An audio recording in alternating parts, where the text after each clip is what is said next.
Hello, everybody, and welcome to the next episode of the Wayward Lasses All the Things podcast. I'm your host this evening, Brittany, joined by my sister Courtney. Hello, sister. And mother Amy.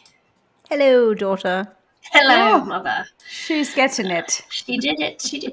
So we're going to keep on the trail of Halloween-themed stuff because it is October. So to start off, our trivia for tonight is going to be and I already asked him this trivia question, but I just want to share this. A horror fan and scuba diver, Doug Klein, installed a lifelike Jason Voorhees from the Friday the 13th statue at the bottom of a watery mine pit in Crosby, Minnesota. So if you were to go down there, you would see a life-sized statue of him at the bottom, which is crazy. It's freaky. What a guy. Mm-hmm. What a guy. Freaky. What a guy. All right, here we go. So the next trivia question, this is just, random. How much money are consumers expected to spend on Halloween decorations in 2022? $1 billion. Mother? 500 million. Reminds me of Austin Powers. He's like, and we will hold the world ransom for $1 million. It's like, sir, 1 million is not really loud anymore. Okay, the answer is $3.4 billion. Oh. Wow. You said Americans or world? Yeah, because it's an American consumers. Holiday. Consumers in America? Nope. Just says that. I don't think anybody else celebrates Halloween. I mean, actually, England does. Who was does? reading that. Yeah, England. Oh. England. But even though not every country or culture celebrates the word, Halloween, like we're going to talk about the Hispanic culture, they're going to buy skulls and they're going to buy things like that. Like they dress up and do things like that. So, I mean, yeah, everybody kind of does. This is an easy one. Which actress said that Hocus Pocus was one of her favorite movie roles of all time? Bette Midler. I agree. Yes. Did you guys see the new one? Mm-mm. Yes. Was it good? It was adorable. It was adorable. It was satisfying. It was a satisfying sequel. Huh. Yeah. All right. Nice. Thank you. All right. Here we go. The next one. When was Monster Mash released? And do the mash. Do the monster mash. 1962. Courtney? 1971. Oh, where is my soundboard? Oh. Anyway, Are you answer. gonna do sound effects? Yeah, well, it didn't play. Boo. Dumb thing. The answer, Mom, is 1962. What? Did you cheat, Mother? Did you cheat? Look at these answers. Oh, they all played at one time. You just can't click them too. Oh my God. Well, that sounded like a train wreck. Let's try Angry Zombie. Who was that? An angry pig? It sounds like a Angry. squealing pig. Angry Zombie. Chainsaw.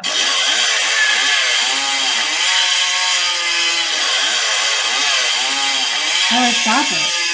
Oh, no. Imagine. Phone across the room. Okay, here we go. The next one. Where does double, double, toil and trouble come from? A nursery rhyme. A witch's spell. Toil and trouble. It comes from William Shakespeare's Macbeth. Oh. Really? Yes. Yes. Interesting. What percentage of Americans carve a pumpkin for Halloween? 75% of I Americans. was going to say 72. This one. It is 45%. Okay. All right. We were way off. Yes. Way We went for the majority. It's actually the minority. How much candy does the average American consume each year? The average American, so one person, consumes. A ton. No, for one person? Yes. One human being eats a ton of candy in 1 year? Yes. Would be dead. You'd be dead. Dead. You'd be dead. Danny Roman's dead. 10 pounds. The answer is 8 pounds. Oh, well. Well, look at you. That's a lot of candy. Yes, I don't think I'm average. I don't eat that much candy. Mom said a ton. 1 ton. 1 ton of candy every year. What's the top grossing horror movie of all time? Interesting. It's not what I expected.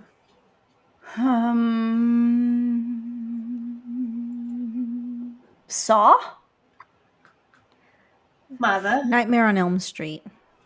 The answer is 2017 Stephen King's horror movie It. It.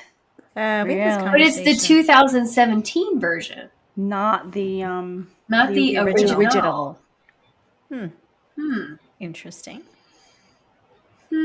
people were I anticipating. watched it. Did you guys watch it? Mm-mm. It's all Yeah, right. I watched the first one. I didn't The watch first one, there's not the remake. No. I watched the first original one with Tim Curry, and then I watched the newest one. But there's 2, so Yeah, I there's watched the 2. first of the new. It was all right. It was scarier for sure.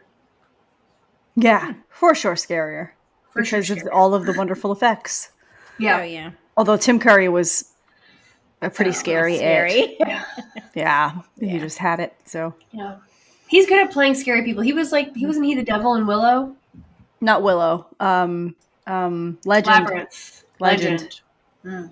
Yeah. Okay, let's do a couple more. When selling a house, is the homeowner obligated to disclose that it's haunted? No. No. Correct. Most states do not require sellers to disclose paranormal activity or any other dubious stigmatizations like murder on the property or appearances by ghostly apparitions. I would want to know. I would That's wanna messed know. up. I don't know if I'd want to know. Yeah, but who asks though? How many people would ask? Yeah. So before I sign, has anyone been murdered here? No, not on my checklist. Okay, let's see here. We'll do 2 more. Which sugary Halloween candy was originally called chicken feed?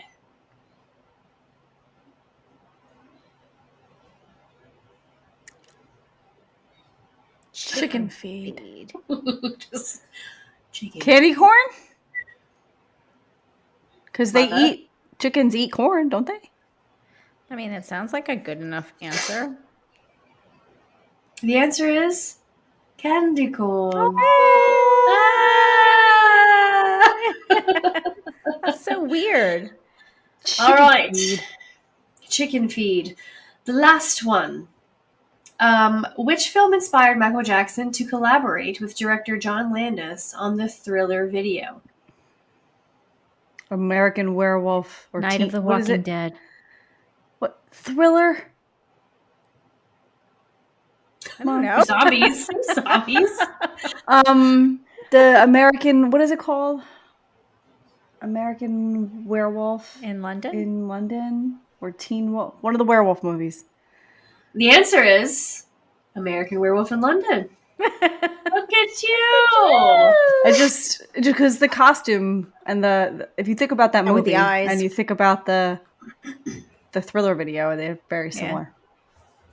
Effects and costume design. Yes. All right. So for today's episode, thank you for playing trivia, ladies. You did great. You actually did way better than I thought you would. So good job. For today's trivia, we're going to dive into some cultural aspects of the Halloween celebration, mainly the Hispanic culture, because I was a Spanish teacher for 7 years. So yeah, we're going to kind of dive into that, and you guys feel free to chime in as you see fit. Do you guys have my PowerPoint pulled up? This chick has a PowerPoint. I was a teacher. Yeah. Of course I have a PowerPoint. Do we need to follow along and raise our hands and ask questions? No, but there's pictures, and you're probably going to want to see them. I will say before you get into it that I do find this all very, very interesting. It is amazing to see where, the history behind it. So I did look at your PowerPoint. It's very interesting. No problem. Thank you. Yeah. Because a lot of people think the Day of the Dead is just Halloween and people just dress up. There's so much more to it than that. And I just, it was always important for me to teach my students the importance of, honoring your culture and all of that fun stuff. So in actuality, go ahead. Before you continue, so is the Day of the Dead actually fall on Halloween or is it the day after? Does not, but if you pay attention to the PowerPoint, you will learn the answer to that. No, I didn't see it. I do. I see it. The first and the second. It's on slide number 9. Oh, well, did you memorize it or do you have it in front of you? Because if you memorize I have it in front of me. I've been teaching this for 7 years. Gotcha. Oh. All right. So hopping into this. So something important to remember, it's not just a day for the dead. It's a holiday, and it's a time to remember the life of people who have passed before you. And in their culture, they see death as a continuum of life. And I think that's very interesting because in at least the American culture, death is very scary and it's like a taboo and we don't really talk about it. And funerals are sad and all those kinds of things. But in the Hispanic culture, they see death as a celebration of life. It's a continuum of life. Do you guys have any thoughts on that? No, not really. I mean, as in my faith, in the Christian faith, that's what we believe. Death is, to quote the Mummy, death is only the beginning. Is that your favorite movie? I love that movie so much. I haven't seen it in years. I gotta watch it. So, some trivia for you if you haven't looked forward yet. Do you guys know what the 3 ancient civilizations were that were conquered by the Spanish Empire? Aztec. Inca. Those are Mayans. Those are the 3 civilizations. Aztec, Incans, Mayans. Yeah. The Aztecs, Incas, and the Mayans. So the original reason for the celebrations, comparing them to death, was the cyclical nature of agriculture, because trees and plants and all those things would die, and then we would be buried. It's just like the Lion King. It's the circle of life. And when we eat the antelope, and when we die, it's such a terrible thing to tell the grass, and the antelope eat the grass. The poor kid was like, "What? What? Oh, so another trivia question for you. Do you guys know when the Spanish arrival was and who started all that nonsense? The syncretism, which is the blending of Spanish and indigenous beliefs and practices. It's got to be Columbus, no? Yes, in what year? 1492. Correct. That's when he sailed the ocean blue. Yes. And it's so funny that we still celebrate it. We celebrate him coming over, mass murdering a bunch of people. No, we don't. They've changed it now to Indigenous Peoples Day. We no longer celebrate Columbus. We celebrate the people he slaughtered. It's terrible. I'm sorry. The day to remember. Yes, the day to remember. Yes. Yes. Well, like I said earlier, it was a month-long process to, the cyclical nature of life and death and all those things. But when Columbus came over and the Spaniards took over and syncretism happened, where they kind of shed them of all their beliefs, they narrowed it down to 2 days to coincide with the Catholic holidays, which was November 1st, All Saints Day, and November 2nd, which is All Souls Day. But the actual calendar in the Hispanic culture, there is a total of 4 days that the celebration goes into. You have the 28th of October is a day to remember those who were killed. You have the 30th. I don't know why it skips a day. Maybe it's 29th. But the 30th is to remember the souls in limbo. The 1st is to celebrate children who have passed on. And the 2nd is to celebrate adults who have passed on. So some things that they do.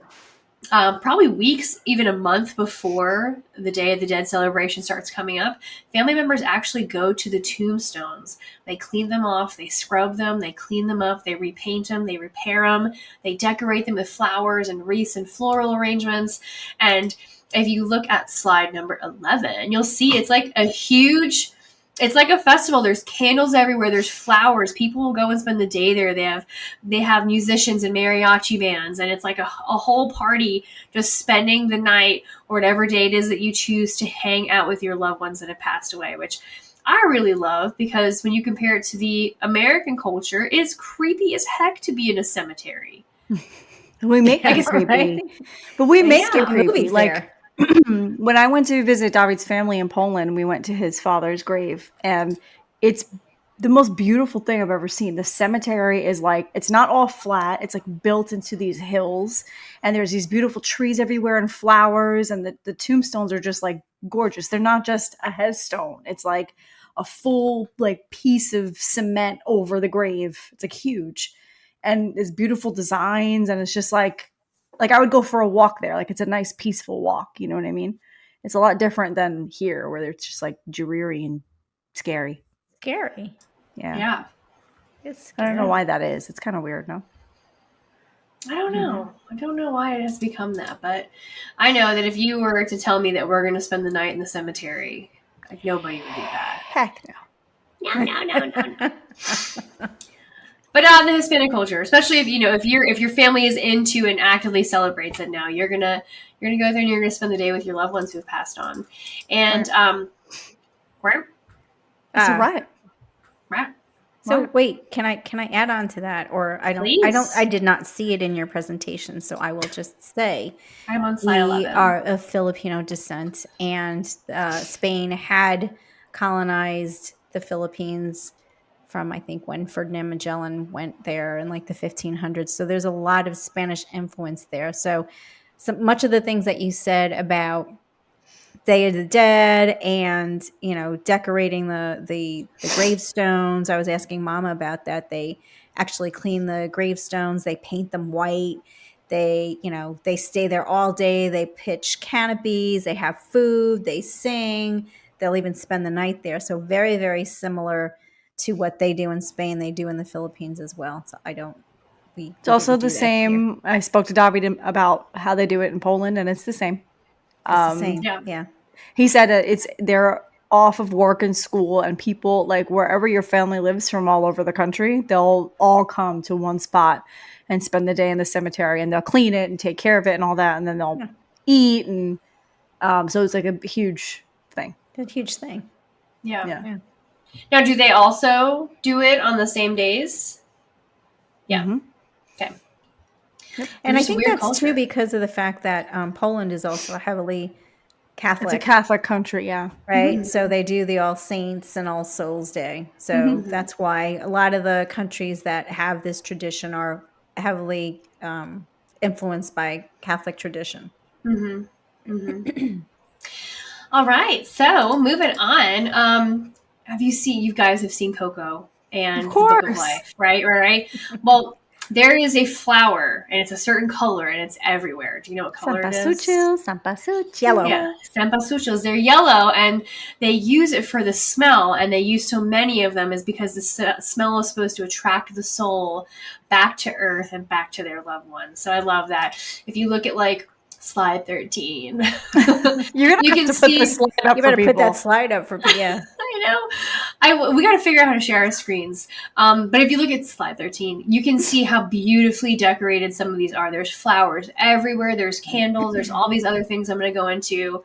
But it doesn't appear to me to be scary at all. It seems very warm, very welcoming, very inviting. And I really do love that. They also use candles as a light to guide the spirits back home. And then those next slides, like the next 3 or 4 slides, are all just different pictures and examples of how the cemeteries will look after they're decorated for the Day of the Dead celebration. And I love it. I love how warm and welcoming it is. I would be interested. I don't know if any of you gals have done the research, but why is it so different here in the States? Right? If they make it so because we have warm, such different cultures here. But even for if you're Christian, right? Even let's just say Christian. It doesn't have to be necessarily Catholic, but All Saints Day or All Souls Day, I should say. There should be some type of similarity across the Christian faith where that's a whole other podcast.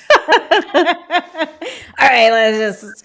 But they make it look so inviting. Like you said, I would be afraid to go to a cemetery here in the States, but there I wouldn't be because they've got lights and music and families are there. They're eating. They're beautifully decorated. Yeah.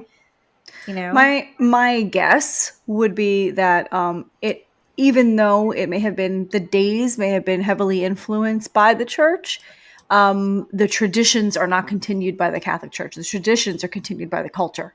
the culture. So Yeah. it's not the priests and the Catholic Church that are pushing the Mexican culture to go to the cemeteries and do all of this. It may have been, what do you call it? And not inspired, but I don't know the word I'm looking for, but it's the culture itself and the people themselves that continue the tradition, not the church. It's like, okay, guys, make sure you guys go to the cemetery and you bring flowers and you do your altars in the house and all that kind of stuff. They don't, you know what I mean? So that's probably why. It's the cultural thing. A lot of it was torn down when the, when the Spaniards came and converted them to Christianity. And there's not many Hispanics. I wouldn't say not many, but not all Hispanics do this. Like I would teach kids, and they're like, we don't really go this all out. Like maybe some of my family back in Mexico would do that, but I mean, maybe we'll put up a picture or something, but we don't go this all out. So it's definitely a culture thing. Just like for us, like doing midnight mass and all of those things that we would do based on our culture, over time, as you know, syncretism, when you're starting to adopt the new culture of the new land that you're living in, and you don't really focus too much on that, it kind of dies out a little bit. Yeah.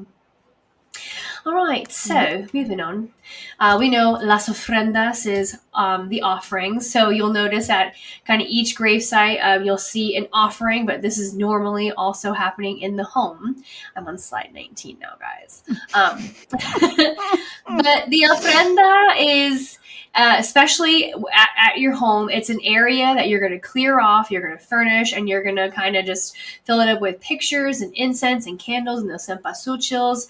And you're going to make essentially an altar for those who have passed away. And the typical things that they have on there, you're going to have the 4 elements of water, wind, fire, and earth. Water to quench their thirst from their long journey back home. You have fire represented by las velas, the candles. Wind is represented by papel picado, which is the tissue paper with all the designs kind of cut into it. And earth is represented by food. A lot of times you'll have pan de muerto, which is like sweet candied bread. But usually you'll put out some of their favorite food of those who have passed away. And then pictures, flowers, some of their favorite items for kids, and toys. If you kind of look at the next couple of slides, you'll see like this one guy has a medal there, and then there's some money, and it looks like there's an almond joy bar. So just kind of like their favorite little trinkets. And it's just like your altar to them. So typically, you know, you have the cempasúchils that will guide the spirit back, and then they come home and they see this beautiful altar that was set up by their family in remembrance of the ones that they loved. And I think it's very interesting, if not very, very interesting, but I know Mama kind of does this. Like when Papa first passed away, like for Christmas, she's like, she always made him a little plate and got him samples of everything. And then she had a picture of him, and then she would go put the food next to his picture and do that for him. I think it's like the major holidays, I would say, or I don't know if it's his birthday. I'd have to really pay more attention to it, but she does that pretty much on a yearly basis. If you'll notice, she'll do that. Take some food, bring it up to her room where she's got her altar and she's got a picture of Papa, and she'll put the food there. Yep. I love that. Yeah, it's beautiful. The first time I saw her do it, I was like, oh my God. I know.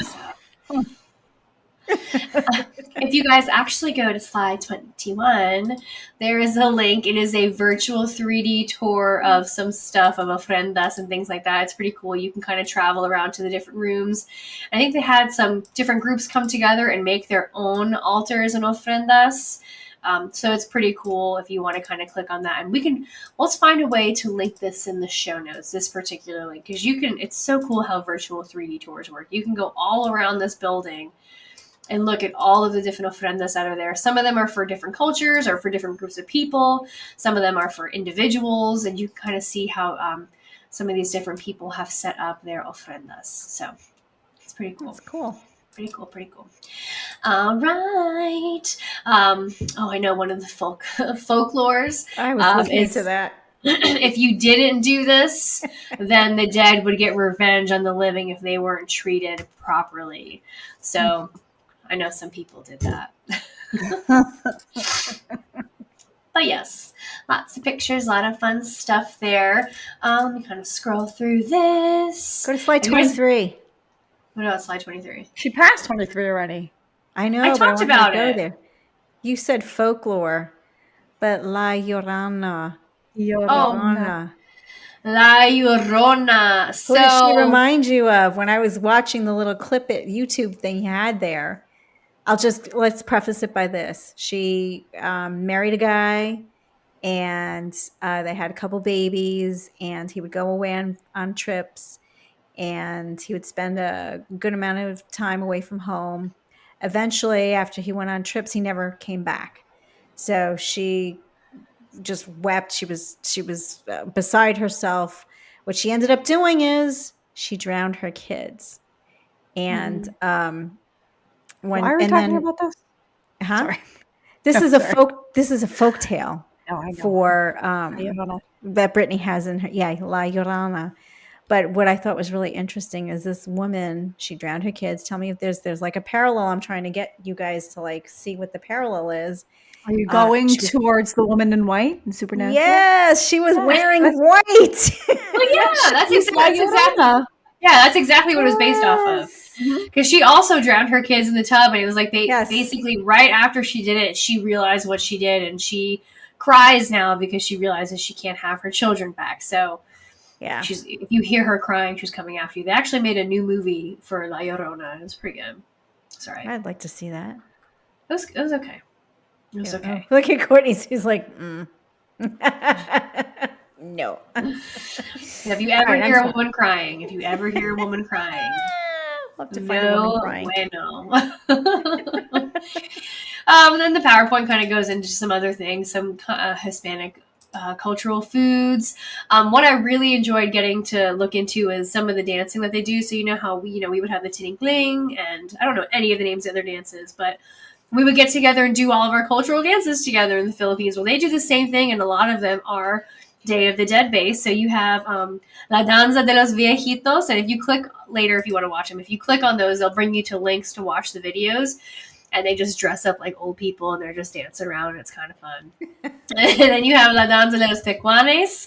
And this is basically like they're going on a hunt, a jaguar hunt, and they're kind of reenacting going after the jaguar and kind of hunting him and bringing him back in. So that is also pretty cool. Sometimes you will see a skeleton, but she is like super bougie. I don't know if you've ever seen that though. Her name is La Catrina, and she was created by Jose Guadalupe Posada, and he used those skeletons as political satire. And I think it was really interesting. You'll see a lot of people now will do the skulls on their face, and it kind of started with this. And he used that satire essentially kind of to poke fun at whether you're rich or poor. In the end, we're all just skeletons. Mm-hmm. So he would, I think in the next couple of pictures, you'll see, I think like slide 34, right? You see all these crazy things happening, but it doesn't matter because at the end, we're all just skeletons. So he really used it for a lot of political satire, and that skull became very, very famous. A lot of people paint their faces as skulls. And still to this day, if you ever seen a little figurine of a skull, they're called calacas. And calacas are, like I said, little figurines, but they're pretty cool because they are painted. A lot of them are hand painted and decorated to resemble people in life, even though they have skulls on. So you have ones that look like teachers and janitors and musicians and businessmen, and they're all doing regular day things and dressed up in regular day outfits, but they're also skulls. So those next couple of slides are some pictures of that as well. Do you guys have anything to say so far? That's pretty cool. That's really interesting. Yes. This kind of goes back to what you were saying earlier as to why did the culture die a little bit and why isn't it celebrated as much? So like I said, obviously the Spaniard invasion, you're pushing away people's culture and kind of tearing that down and forcing them to Catholicism. But also, when a lot of immigrants moved here to the United States, they kind of forced their children to stay away from their culture. Like, you need to learn English. We need to learn the new customs here. We need to fit in here. And that's how a lot of the culture was lost until you had in the 1960s the Chicano movement, which was a whole movement basically to empower Hispanics to embrace their culture again, revitalizing everyone to be proud of who they are, proud of their culture. And you definitely saw a revitalization of the Day of the Dead and kind of people getting back into their cultural roots after that Chicano movement. Good stuff. Yeah. Oh my gosh, there's one video in here that I cry literally every time I read it. And then if you kind of go a little bit further down, we talked about some customs around the world, but every culture has a different kind of way that they celebrate their dead. And even ancient Egyptians had similar traditions of celebrating their loved ones. So basically, in conclusion, I always tell my kids, if you can take anything from us, is to not be afraid of dying and death and of the dead, but to try to reframe it to think of as it's a continuum of life. You're celebrating the life that they had instead of the death. And then to keep those people in your memory and honor them, honor the deceased, even after they pass on. That's pretty much it. You guys got anything? No, I was just looking at the different traditions across the world. Like in Japan, they celebrate Oban Festival, also known as Matsuri, and they have similar traditions that how they celebrate in Canada in terms of their festivities. The only difference is that they celebrate this in the July-August timeframe instead of October. Excuse me. But I think the one interesting thing when we look at all the different cultures, all the different countries across the world, they do have some sort of tradition that honors the dead or looks back at the dead. I don't know how in the US we just kind of like, I want to say bastardized it, but we don't necessarily do that, and maybe that's because it's a melting pot of people coming together with different traditions. But we don't necessarily do that, and if we do, it's based in faith, right? It's not like the culture does it. But again, when you look at all the different traditions that they do across the globe, it's interesting to see that many of them have these as part of, what they do in the November, July, whatever time frame that they celebrate. But they do celebrate their dead. And I think that's pretty interesting. Yeah. Because So, I was going to say, a lot of these cultures, not so much American culture, but a lot of like the ancient civilizations and those cultures believe that life after death is more important than life itself, because life after death is eternity. Yeah. And like, eternity is a lot longer than the 60, 70, 80, 90, hopefully, years you spend on Earth.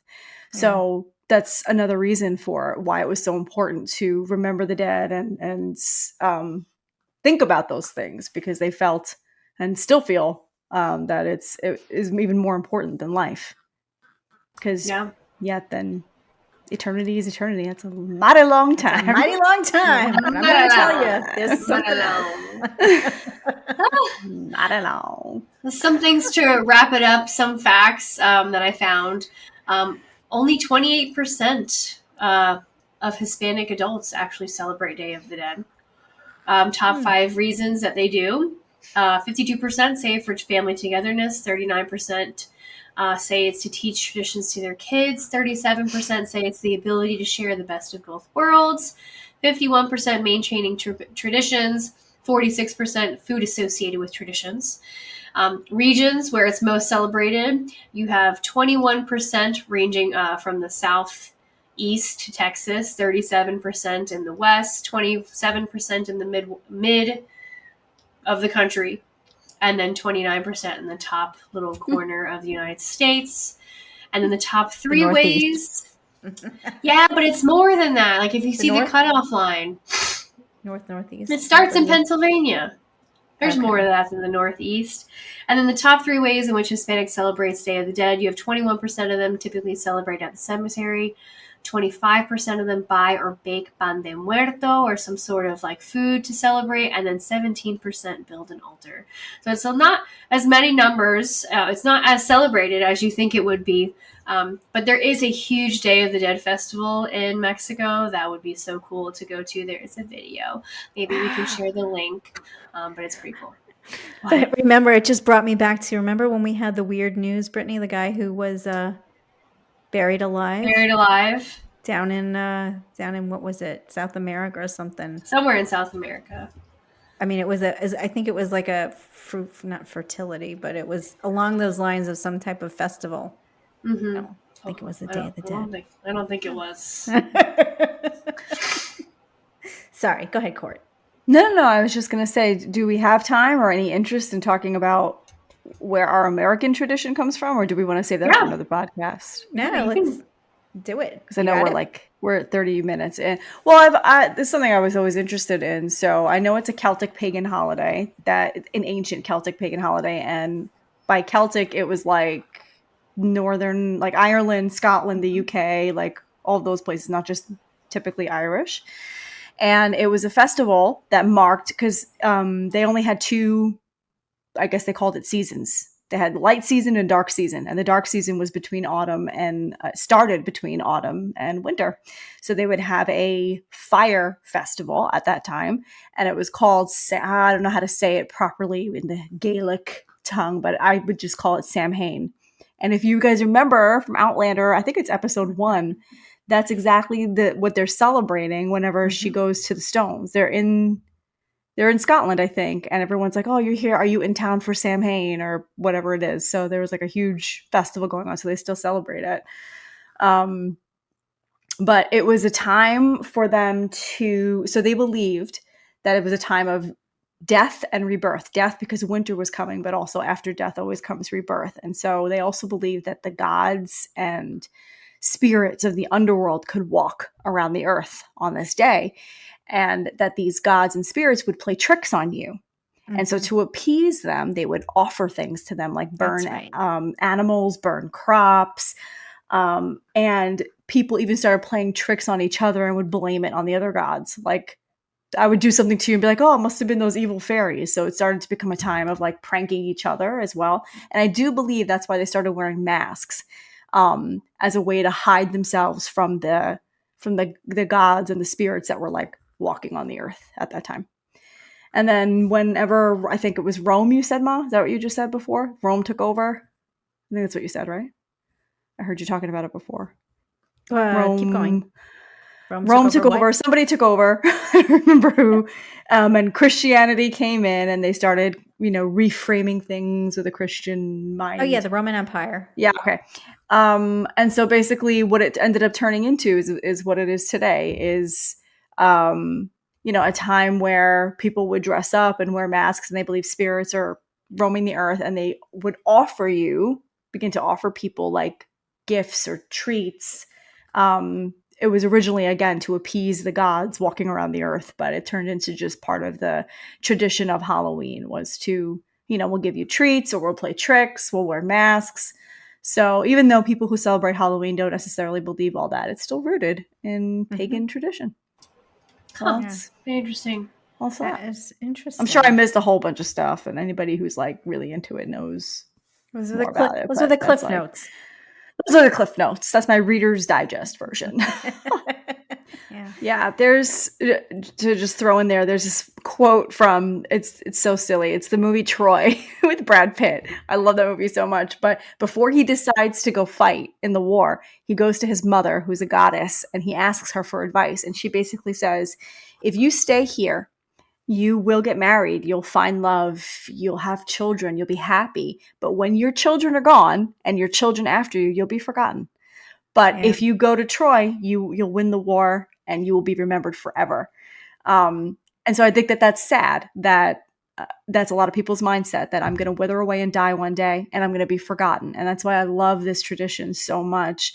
Whether you're Mexican or not, I think it's important to remember the dead in a positive way. Celebrate them, yes. and it makes also death less of a scary thing, less of a taboo thing. It shouldn't be something taboo. It should be something we're comfortable talking about. But remembering, like when we're gone, my kids won't know who Nanny is or Papa is unless I tell them. Yeah. Right? Or after they're gone, my kids are grown and gone, then that's it. Then that generation is completely forgotten. Nobody will remember them. Hey, everybody. Due to some lovely technical difficulties, the end of that podcast was cut off, but that's okay because we were done anyway. So to wrap it all up and sum it all up, we hope that you learned something from this beautiful tradition, some facts and things like that. Maybe you can relate to it in some way, shape, or form, or maybe there's some aspects of it that you might start incorporating into your family to help remember those in your life who have passed on.